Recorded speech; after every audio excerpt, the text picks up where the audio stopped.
புரட்சியாளர் எம்ஜிஆருக்கு இணையான மனிதர் இந்த நூற்றாண்டில் யாரும் கிடையாது.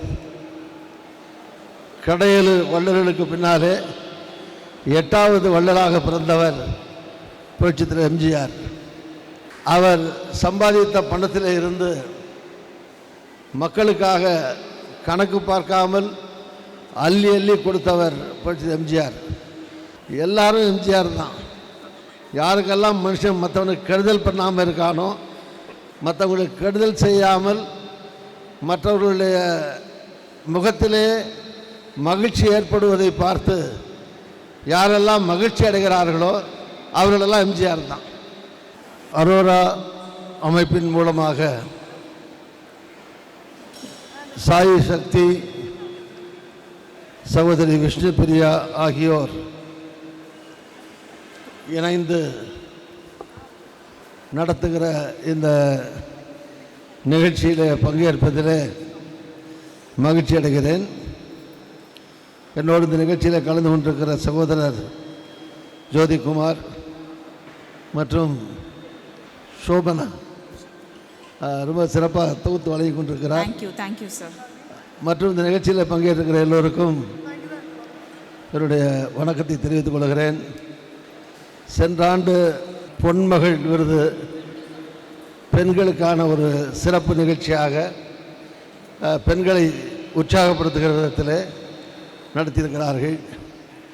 இந்த ஆண்டு குரு சிஷ்யன் என்கிற தலைப்பில் விருது வழங்கக்கூடிய ஒரு விழாவை ஏற்பாடு செய்து அரோரா அமைப்பின் சார்பில் நடத்தி கொண்டிருக்கிறவர்களுக்கு என்னுடைய நன்றி. புரட்சியாளர் எம்ஜிஆர் தர்மம் உலகிலே இருக்கும் வரையிலே எம்ஜிஆர் பெயரும் இருக்கும் உலகிலே. புரட்சியாளர் எம்ஜிஆருடைய பெயரும் எப்போதும் இருக்கும் உலகிலே. புரட்சியாளர் எம்ஜிஆருக்கு இணையான மனிதர் இந்த நூற்றாண்டில் யாரும் கிடையாது. கடையேழு வள்ளல்களுக்கு பின்னாலே 8வது வள்ளலாக பிறந்தவர் புரட்சியாளர் எம்ஜிஆர். முதலமைச்சரானதற்கு பின்னாலே மட்டுமல்ல, சாதாரண மனிதனாக இருந்து கடினமாக உழைத்து அவர் சம்பாதித்த பணத்தில் இருந்து மக்களுக்காக கணக்கு பார்க்காமல் அள்ளி அள்ளி கொடுத்தவர் புரட்சியாளர் எம்ஜிஆர்.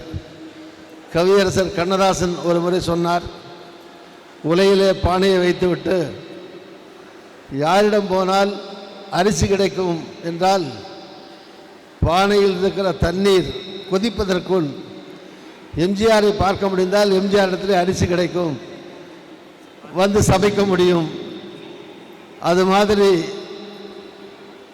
குறிப்பிட்டு அனைவருக்கும் உதவக்கூடியவர், பாரபட்சம் இல்லாமல் புரட்சியாளர் எம்ஜிஆர் என்று சொன்னார். மக்களை நேசித்த தலைவர், மக்களிடத்திலே இன்னமும் இதயங்களிலே வாழ்ந்து கொண்டிருக்கிற ஒரு மாமனிதர். மக்களை அவர் நேசித்தார். அதனால்தான் மக்களும் அவர் மறைந்து இத்தனை ஆண்டுகள் ஆனாலும் இன்னமும் மக்கள் அவரை நேசிக்கிறார்கள், விரும்புகிறார்கள். சத்துணவு திட்டம், குழந்தைகளுக்கான திட்டம் தொடங்கி ஏராளமான திட்டங்களை ஏழை எளிய மக்களுக்காக அவர் தந்தார். அதனால்தான் மக்கள் நடமாடும் ஒரு தெய்வமாக அவரை போற்றுகிறார்கள். புரட்சியாளர் எம்ஜிஆரை பற்றி பேசுவதென்றால் ஒரு ராமாயணம் மகாபாரதம் கச்சேரி செய்கிற மாதிரி பல நேரம் பேசிக்கொண்டே இருக்கலாம். ஆனால் நேரம் கருதி நான் அவரோடு இருந்த காலங்கள், பழகிய காலங்கள், நெருக்கமாக பழகிய காலங்கள் ஏற்கனவே 10-15 ஆண்டுகள். புரட்சியாளர் எம்ஜிஆர் மறைகிற வரை துணை சமணராக, அமைச்சராக, அவர் கட்சி தலைவராக இருக்கிற போது அந்த கட்சியினுடைய இளைஞரணி செயலாளராக, ஆட்சி மன்ற குழு உறுப்பினராக, இப்படி பல்வேறு பொறுப்பில் புரட்சியாளர் எம்ஜிஆரோடு தமிழ்நாடு முழுதும் காரில், ட்ரெயினில், பிளேனில், ஹெலிகாப்டரில் இப்படியெல்லாம் அவரோடு சுற்றுப்பயணம் செய்திருக்கிறேன். எனவே அவருடைய நினைவு எப்போதும் நெஞ்சை விட்டு அகலாத நினைவுகள். எல்லாரும் எம்ஜிஆர் தான். யாருக்கெல்லாம் மனுஷன் மற்றவனுக்கு கெடுதல் பண்ணாமல் இருக்கானோ, மற்றவங்களுக்கு கெடுதல் செய்யாமல் மற்றவர்களுடைய முகத்திலே மகிழ்ச்சி ஏற்படுவதை பார்த்து யாரெல்லாம் மகிழ்ச்சி அடைகிறார்களோ அவர்களெல்லாம் எம்ஜிஆர் தான். மற்றவங்க சிரிக்கிறத பார்த்து சந்தோஷப்படுறதை பார்த்து சந்தோஷப்படுற எல்லாருமே எம்ஜிஆர் தான். குருங்கிறத பொறுத்த வரைக்கும் எல்லாருக்குமே குரு இருப்பாங்க. இந்த உலகத்தில் பிறக்கிற ஆணோ பெண்ணோ எல்லோருக்கும் குரு இருப்பாங்க. அந்த காலத்தில் சொல்லுவாங்க மாதா பிதா குரு தெய்வம்னு. நியாயமாக தெய்வத்தை தான் முதல்ல சொல்லணும். ஏன்னா தெய்வம் தான் உலகத்தை படைச்சது மனுஷனை படைச்சதுன்னு சொல்லுவாங்க இல்லையா. ஆனால் தெய்வத்தை கடைசியாக தான் சொன்னாங்க. ஒரு குழந்தை பிறந்த உடனே முதல்ல பார்க்குறது மாதாவை, அம்மாவை தான் பார்க்கும். ஸோ அம்மா தான் அப்பாவை காட்டணும், இதான் உங்கள் அப்பா அப்படின்னு. அம்மா சொல்ல தான் அப்பா தெரியும். அப்பா தான் குருவை தேர்ந்தெடுக்கணும், இதுதான் குரு அப்படின்னு சேர்க்கணும். குரு தான் கடவுளை காட்டணும். வாங்க. ஸோ ஒரு குழந்தை பருவத்தில் எல்லாருக்கும் பெண் குழந்தையோ ஆண் குழந்தையோ ஒன்று அம்மா குருவாக இருப்பாங்க, இல்லைன்னா அப்பா குருவாக இருப்பாங்க. இவங்க தான் முதல் குரு. மனித ஜீவராசிகளுக்கு இளம் வயதில் முதல் குரு அம்மா அல்லது அப்பா. அதுக்கு பிறகு அறிவு வளர்ந்த பிறகு அவர்கள் யார் வேணாலும் யாராவது இன்னொரு குருவை தேர்ந்தெடுக்கலாம்.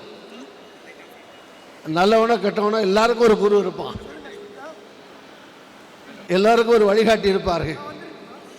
ஆக புரட்சியார் எம்ஜிஆர் பலருக்கும் குருவாக திகழ்ந்தவர், வழிகாட்டியாக திகழ்ந்தவர், நல்லதையே நினைத்தவர், நல்லதையே செய்தவர், பலரை வாழ வைத்தவர். அவருடைய பெயராலே விருது வாங்க ஏராளமான தகுதியுடைய பல பேர் இருக்கிறார்கள்.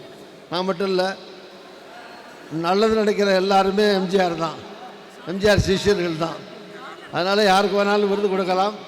அதில் எம்ஜிஆருடைய சீசனாக மாணவனாக எம்ஜிஆராலே புரட்சியாராலே உருவாக்கப்பட்ட எனக்கு எம்ஜிஆர் பேராலே விருது தந்ததற்காக அதற்கு தகுதி பிரச்சனை இல்லை.